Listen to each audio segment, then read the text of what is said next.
Welcome to Step of the Flatbush Don TV, where we don't glorify violence, we learn from it.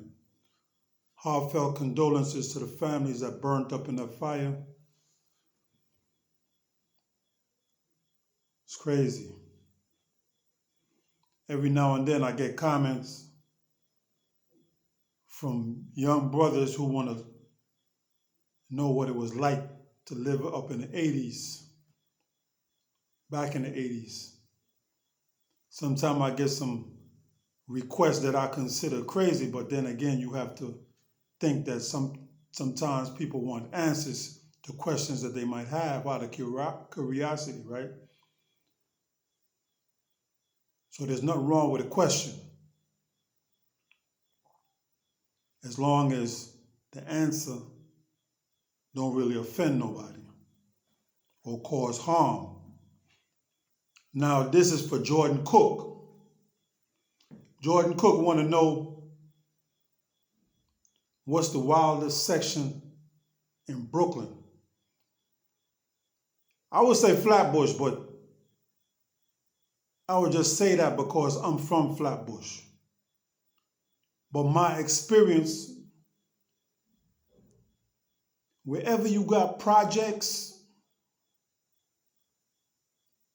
and you got a concentration of people, you got a concentration of crime.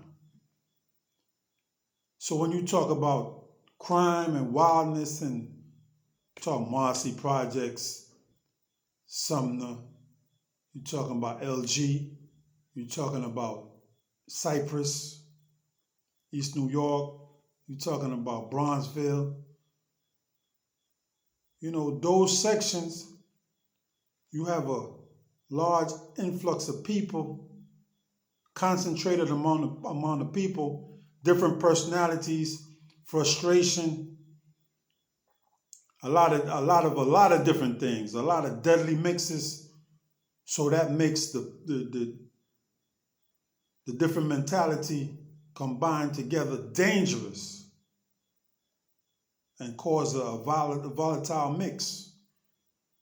Now, which sections was the wildest? I mean, no, I did the wildest. Which sections was the most laid back? Mostly residential sections that they got houses. It's like middle class. It's different. It's more laid back. Canarsie, you know, places like that. Some of the 40s, you go up higher. You know, some of those places, some parts of Queens. Well, you said Brooklyn, right? Okay, all right. Yeah, you got some parts of Fort Hamilton laid back. Yes, you know, you all different sections have their calm areas, so to speak. But from my experiences, where you have like residential houses, as far as individual houses and their yards and the driveways and all that, you don't really have too much crime around there because people don't want their property to devalue. So they got neighborhood watch and all of that, you know. Um, which place have the most stick-up kids? Man, stick-up kids is, like I said, stick-up kids, they migrate. When they get hot in one area, they go to another area, do stick-ups. And they mainly do stick-ups where people don't really know them, right? So they might be doing stick-ups in Flatbush and living out in East New York. Usually, a dude from Flatbush who they hanging out with or whatever will use them to stick up people that they can't stick up because they known there. So it's like a transfer. Dudes move around doing stick ups or whatever, hits or whatever, where they're not known. But they don't really know the terrain to be doing it themselves or coming around there on their own. So usually it's somebody from that area that bring them in and show them who to stick up or whatever.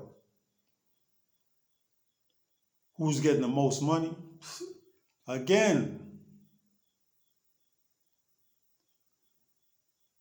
most of Brooklyn was getting money. In the 80s, it wasn't like in the mid 80s to the late 80s, everybody was getting work. Work was, man, the prices went all the way down to like $13.5 a brick.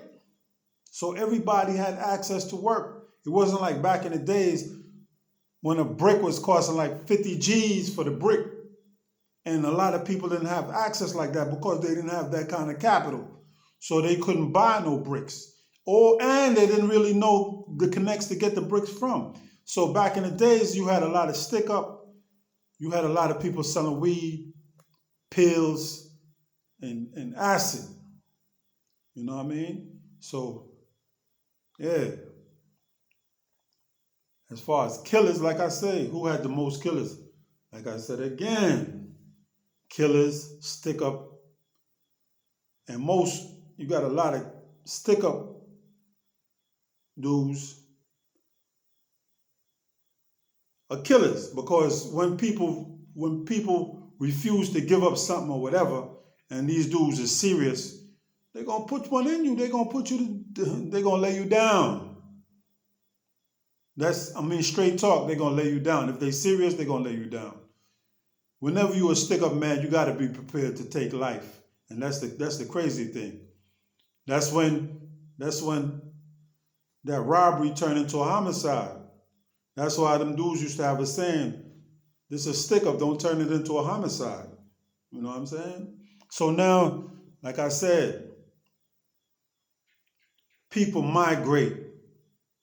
That's why you have an influx of crime. You might have a crime rise in one area, and then when they get hot, they move to another area. Then the crime rise over there. Then they move to another area, and so on and so on. So we have a continuous mix. Crime rising, and police be baffled. Damn, what's going on? I mean, why is the crime rising over here? And over here was a hot spot not too long ago, but then over here hot now and this and that, because people be moving. People be moving around. I used to live in Flatbush, but the majority of times, if I had drama or whatever, I used to stay out in East New York on Linwood, between Fulton and Atlantic, right? I had peoples over there. Then I had another crib I used to use on Utica, between Sterling, right? Utica and Sterling. I used to be over there too. Late night. Creep in, and I creep out. I don't associate with nobody around there. High and by. My landlord was the only one that knew me, high and by, and that's it. I hope all this answered all your questions. Peace out. Stay safe. Stay free. Stay vigilant.